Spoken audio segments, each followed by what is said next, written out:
Welcome to week 7, Recovering a Sense of Connection. We'll start with listening. So what we're doing with the artist dates and the morning pages is to learn to listen past our sensor and to really receive what is already there. We don't really make things up, we receive them.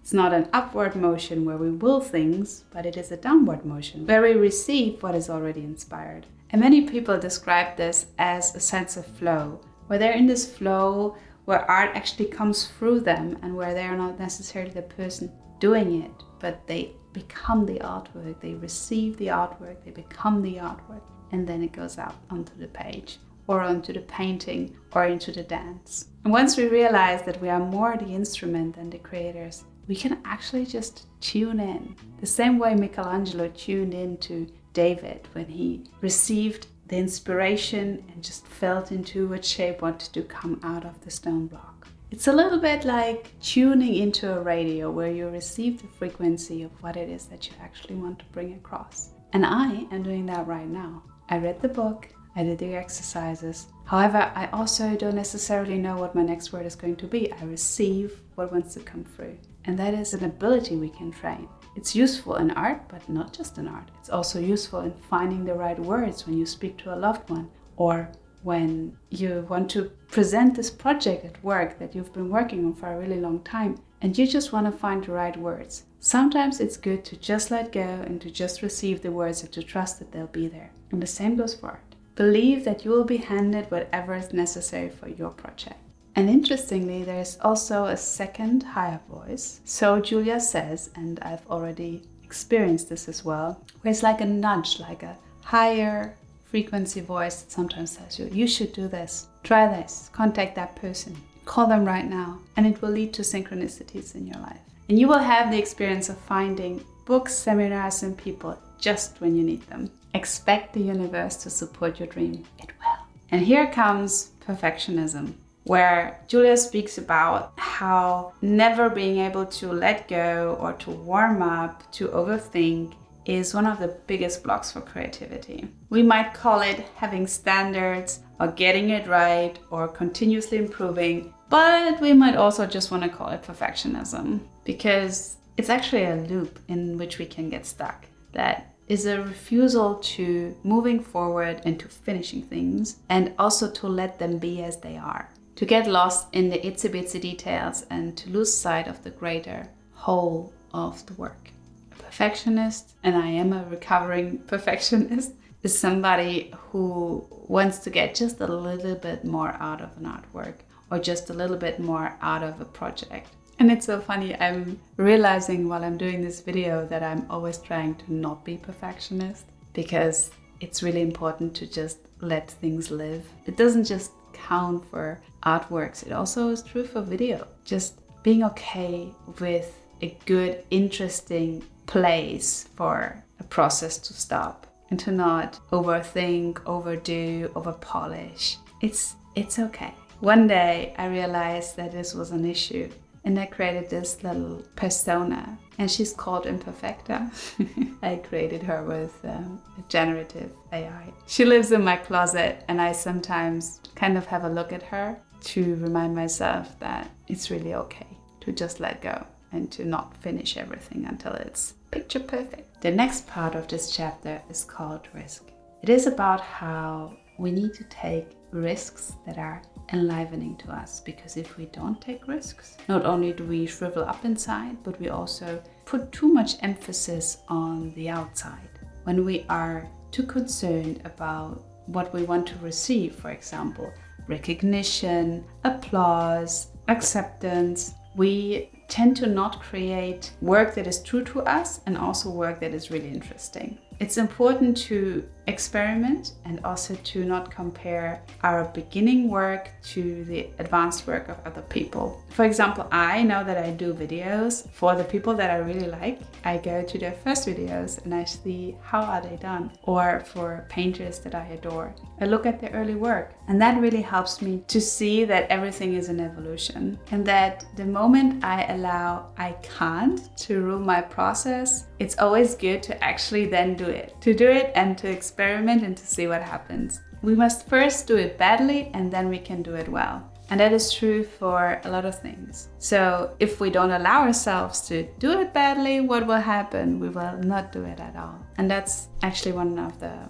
more common creative blocks. And not just creative blocks, like anything we want to do in life, at first we are a beginner. And if we want to get really, really good right away, we deny ourselves of the process and of the result as well. Julia then goes on to list 20 things she would do if she didn't have to do them perfectly, like stand-up comedy, modern dancing, whitewater rafting, archery, learning German. Das ist ein wirklich gutes Beispiel. Figure drawing, figure skating, being a platinum blonde. Oh, I would be a terrible platinum blonde. I tried that once. It attracted the wrong crowd altogether. Puppeteering, trapeze, water ballet. That's a good one. Imagine being really bad at water ballet. How fun. Polo. Oh no. I'm just imagining myself falling off a horse. Wearing red lipstick. That's a skill. And so on. You get the idea. Anything you say, if I didn't have to do it perfectly, I would try. And then just list them and see what happens and what comes out. Allow yourself some new beginnings. In the next part, Julia speaks about jealousy and how strongly she feels jealousy in her body, like it tightens her chest and it upsets her stomach. And she found out that jealousy is actually an indicator. It's a map. And that once she would try the things that people are doing that she is jealous of, she would feel relieved and like she feels like she's part of this group and she's really relating to the experience. That's actually really beautiful. And I wonder what I was jealous of. And it was actually people who were really good at it's going to be funny. I was really jealous of people who are good at speaking on camera. I felt like this ease that they have of speaking to, something that is an object, but it's also like a door, it opens up this connection to so many different people. And I just thought it was an amazing skill, but then I never took the time to really learn it. Now I'm learning it. My goal is to do 100 videos and to see where it takes me. So I'm really willing to suck it first. And that changed the whole game. Like I experiment with things. I'm having fun here. I don't do this because I have to, but because I want to. And I can try all these things. Like if I wanted to put, a pen on my lip, then I can, I'm not judging myself anymore. And I keep pushing the limits of experimentation. It might not look like it on the outside. I'm not doing anything crazy, but on the inside, I feel it's so free. If I have the idea tomorrow to, create something that is like the life of this plant, watching me do a YouTube video, I could do that. Like I'm receiving this idea right now, right? This idea about this plant here following my journey of creating a YouTube channel. It could be an amazing video. Like I perceive my office mate growing perception of a plant, something like that, It would be fun. I actually love this idea. I have to write it down. See how this works? Like once I allow it, it just comes in. I need to do this video. That's awesome. That's fun. My 100th video will be growth as a YouTuber from the perspective of an office plant. It's not really an office plant, it's a studio plant, but you get the drift. I love it. You need a name, bro. Why don't you write me a comment with the name for this plant and I'll choose one that I really like. Let's see what happens. Julia says, jealousy is always a mask for fear. Fear that we aren't able to get what we want. Frustration that somebody else seems to be getting what is rightfully ours, even if we are too frightened to reach for it. However, when we start reaching for it, this is how we open up to the abundance and make the universe our accomplice. If we go in this direction, we realize that there's space for all of us. There's not just one great painter or one great writer or one amazing YouTuber or whatever it is you like to do, like be an influencer in your niche or publish a book. We can do anything. We just need to take the steps and continue. It's a little bit ironic that the feeling of jealousy is what strips us from our willingness to just take the steps and to take the action. However, it's also how we can get moving. Once we know that jealousy is a map, we can follow the steps. I think I've changed my whole attitude. I now like when things are not perfect. It's good. It's more life. Next we have jealousy map and exercise. What we will do is to create a little jealousy map with 3 columns. First, we put who we are jealous of, then why, and then a small antidote to this experience that will move us in the right direction. For example, for me, and I will be just super transparent, I'm super jealous of Pinterest artists, because they have these giant studio spaces that have perfect light, and I'm happy for them, but I'm also like, I deserve the same, and everybody deserves the same if that's what you want. So I went out and I created a little bit of like an outdoor painting area for myself. I've used it before, but I think I want to advance it a little bit further, like to really paint outside, maybe make some videos outside, experiment with that. And now that I have a bit better microphone and I have some lighting, I can maybe also do some really cool outdoorsy stuff. And it could be at night as well. Like, it doesn't have to be during the day. Not everything has to be the same. I can go out and have fun.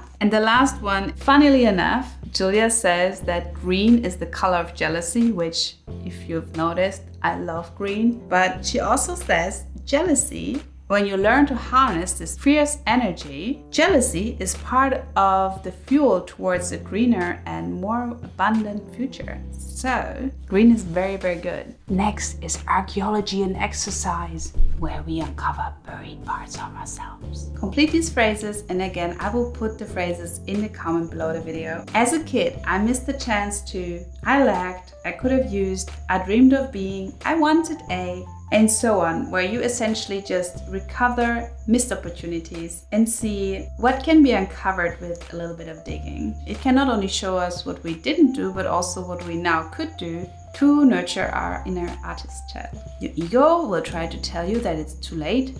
Just keep going. It is not too late. However, we also need to take positive inventory.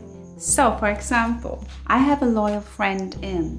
One thing I like about my town is I think I have nice, and it's really easy to, for me at least, I hope for you too, to find these inspirational things that I can be really grateful for and that are abundantly present. And I love the last one, which was possibly my creativity is, and the first word that came to me was growing. So I guess it's working. As tasks, I have chosen make this phrase a mantra. Treating myself like a precious object will make me strong. I thought it's really beautiful. So I made it a little object. This is what it looks like. And then I am posting it where I will see it daily. And actually, I'm going to put it in the kitchen. I could see that having a really cool effect, like an affirmative object. Then I gave myself time to listen to some music and to just doodle for 20 minutes. It's really interesting how I can just refresh kind of my energy, which is also what Julia